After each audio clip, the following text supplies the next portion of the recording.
মনকে শান্তি দিতে পারি না। কুকুরের বিচার হয় কিন্তু মানুষের বিচার হয় না।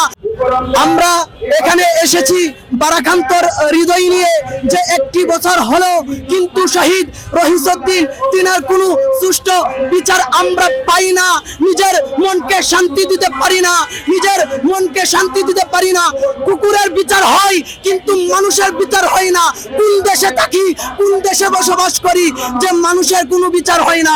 তিনি শুধু মানুষই না, তিনি ছিলেন একজন আলেম, তিনি একজন মুফতি সাহেব। তাহলে তিনাকে এত নির্যাতন করা হয়েছে, তিনার মুখে পানি দিবে দিবে না? একজন মানুষের এমন কি উচিত যে পানি নিয়ে এরকম করবে? পানি দিবে দিবে না? পানি দিবে না?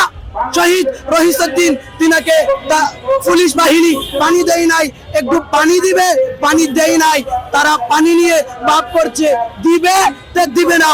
আমি বলতে চাই যে আমরা তো মানুষ, আমরা তো বাঙালি, আমরা উড়ে এসে জুড়ে বসি নাই। আমরা বিচার চাই, আমরা বিচার চাই। শহীদ রহিসউদ্দিন তিনার বিচার চাই।